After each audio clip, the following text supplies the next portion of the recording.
Hello everyone, in this video we are going to discuss about the chapter number 18 of class 7th science, that is wastewater story. Okay, so इस chapter को start करेंगे हम.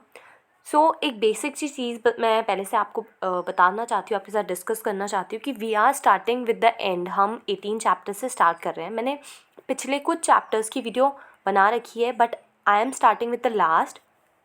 मैं आपको एक बात बता दूं कि जब भी हम नॉर्मली एनसीईआरटी पढ़ते हैं ना, तो हमें चीज़ें समझ नहीं आती हैं. तो मैं पहले ही बता दूं कि मैं चैप्टर नंबर जो 18 है इसकी बारे में डील करने वाली हूँ.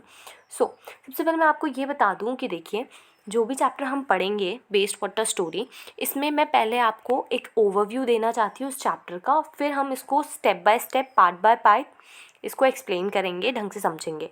सबसे पहले आपको ये पता होना चाहिए इस चैप्टर में आपको पढ़ना क्या है. देखो, जो चैप्टर की हेडिंग है, जो चैप्टर का नाम है, वो ये आपको पता है वेस्ट वाटर स्टोरी है.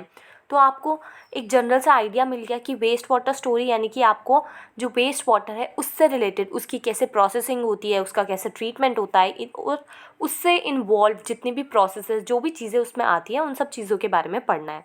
सबसे पहले मैं आपको इसका जो एक बोल सकते हैं, हम इन अ नटशेल कह सकते हैं, या आप एक समरी बोल सकते हो, उसके बारे में डिस्कस कर लेते हैं. व्हाट यू हैव लर्नड, इसको मैं पहले इसलिए एक्सप्लेन कर रही हूँ ताकि आपको पता चल जाए इस चैप्टर के अंदर क्या क्या चीज़ें हैं. ओके, तो स्टार्ट करते हैं. सबसे पहला पॉइंट है used water is waste water. ठीक है, जो आपका पहले से यूज़ हो रखा है जो पानी, उसी को हम वेस्ट वाटर बोलते हैं, और इसका हम फिर से इस्तेमाल कर सकते हैं, इसका रीयूज़ किया जा सकता है. वेस्ट वाटर का हम रीयूज़ कर सकते हैं. आप देख सकते हो जैसे कि सेकंड पॉइंट इज़ कि जो वेस्ट वाटर होता है वो ज़्यादातर क्या होता है कि जनरेट होता है होम्स में, इंडस्ट्रीज़ में. सेकंड पॉइंट है जो एग्रीकल्चरल फील्ड्स में और ह्यूमन एक्टिविटीज़ से, और इसको ही हम सीवेज का नाम देते हैं. सीवेज एक तरीके का लिक्विड वेस्ट है जिसकी वजह से वाटर और सॉइल पॉल्यूशन होते हैं, जिसकी वजह से हम बीमार भी हो सकते हैं. Next point is waste water is treated in sewage treatment plant. ये भी बहुत इंपॉर्टेंट है कि कैसे सीवेज का ट्रीटमेंट होता है. तो सीवेज का ट्रीटमेंट होता है सीवेज ट्रीटमेंट प्लांट में. जैसे कि मैंने आपको बताया था कि हम इस चैप्टर में सीवेज या वेस्ट वाटर से रिलेटेड चीज़ें पढ़ने वाले हैं. तो उसका ट्रीटमेंट अगर आप डिस्कस करें तो वो सीवेज ट्रीटमेंट प्लांट में होता है. उसके अलावा आपको क्या देखना है, देखो ट्रीटमेंट प्लांट जो होता है वो क्या करता है, जो वेस्ट वाटर है आपको पता है वो यूज्ड है, वो किसी ने पहले से यूज़ किया है ना, तो इसीलिए हमको क्या करना है उसमें.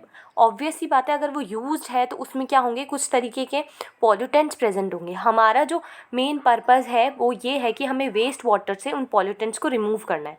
तो इसीलिए जो ट्रीटमेंट प्लांट्स होते हैं वो क्या करते हैं, पॉल्यूटेंट्स को रिड्यूस कर देते हैं वेस्ट वाटर में से, और उसको इतना हम इस लेवल तक लाते हैं कि वो कहीं ना कहीं कैसे न कैसे इस्तेमाल हो जाए. ठीक है, नेक्स्ट पॉइंट है जहाँ पर भी अंडरग्राउंड सीवेज सिस्टम होता है. ठीक है, और वहाँ पे क्या होता है, जैसे आपने देखा होगा, तो वहाँ पे क्या करता है, सैनिटेशन जो सिस्टम है उसको हम एडॉप्ट कर सकते हैं. ठीक है, नेक्स्ट है जो बाय प्रोडक्ट्स होते हैं वेस्ट वाटर ट्रीटमेंट के, वो क्या है, स्लज और बायोगैस. तो स्लज और बायोगैस के बारे में भी आपको इस चैप्टर में पढ़ना है, ये आपको पता चल गया.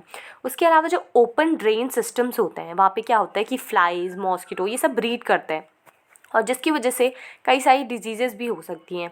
इसीलिए हमें ओपन ड्रेन सिस्टम है जो, इसके लिए भी कुछ ना कुछ जो मेजर्स हैं जो लिए जाते हैं वो भी हमें इस चैप्टर में पढ़ना है. उसके अलावा हमें ये भी पढ़ना है कि कैसे हम जो हमारा वेस्ट वाटर है या जो सीवेज है उसका ट्रीटमेंट, उसका एक्सपोजर, जो भी एक्सपोज्ड आप बोल सकते हो वेस्ट वाटर है, तो उसका कैसे ट्रीटमेंट करके उसे यूज़फुल बनाना है. ठीक है, तो ये सारा कुछ हमने इस चैप्टर में पढ़ लेना है. तो इसके अलावा मैं अगर वर्ड्स जो हम टर्म्स के बेसिस पे बोले, तो देखिए इस चैप्टर में हमको क्या क्या पढ़ना है वो देख लेते हैं. सबसे पहले हमको पढ़ना है एयरेशन. ठीक है, उसके अलावा एरोबिक बैक्टीरियाज़ के बारे में आएगा इसमें, एनारोबिक बैक्टीरिया, बायोगैस, कंटेनमेंट, और उसके अलावा sanitation, sewage, sewer, sewerage, sludge, waste water, इन सारी चीज़ों को बहुत ही ज़्यादा डिटेल में डिस्कस करेंगे हम इस चैप्टर में. Stay tuned. Thank you for watching this video, और make sure to watch the next part. Like, share, subscribe. Thank you everyone.